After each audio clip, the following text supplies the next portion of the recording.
Hey everyone, welcome back to another Easy Excel tutorial. In the video today, I'm going to show you how to make a pivot chart in Excel. So I have some data here, a list of Titanic passengers. I'll link the data set below in case you want to follow along. And we're going to use this data to make a pivot chart. So before we do that, just want to quickly explain the data. So we can see here in column D, we have whether they're male or female. And in column B, we have whether they were in first class, second class, or first class. So that will be important when we go to make our pivot chart.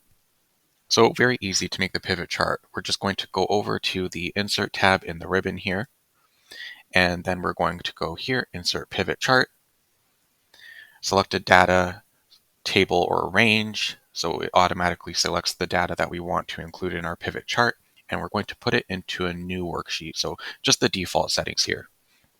Hit OK. And we can see it's kind of like a pivot table over to the left here, but then we have another box here for the pivot chart, which is automatically going to populate based on the fields that we drag into our pivot table. So let's go ahead and do that. And we'll start with our gender. So we can just move that to the table there. And then we can really drag in any field here, maybe the passenger ID into our values column. And we will change that. We'll change the value field settings from a sum to a count because we just want to count the number of males and females. And we can see here that we had around 152 females and 266 males in the data set that we're working with. So very, very easy to make a chart. Now, the great thing about it is we can bring in any other dimensions into our chart here, into our pivot table quadrant to modify the view of the chart. So for example, let's say we wanted to bring in the class that they were in. Let's just drag that over into the axis column, and we can see now we have a breakdown by class. So for females, we had 50 people in first class and 72 people in third class. For males, we had 146 people in third class on board the Titanic. And you can play around with the order as well. So for example, if you wanted to break down by class, you could do it that way. Let's just put that back for a second.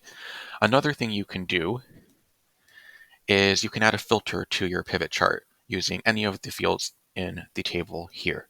So for example, let's say we just want to look at a particular age group. So let's grab our age group and drag it over to our filters table. And then we can filter here the ages that we would like to look at. So for example, let's look at everyone over the age of 60. And we can see that our pivot chart has automatically updated based on the filters that we applied. So this is a really great way to make charts in Excel, really reducing the amount of manual work, because if you want to look at your data in a different way, you can just add a new field to the chart. You can filter it a different way. You can rearrange things. I hope you enjoyed this video about pivot charts. If you did, please like and subscribe, and I'll be back with more easy Excel tutorials.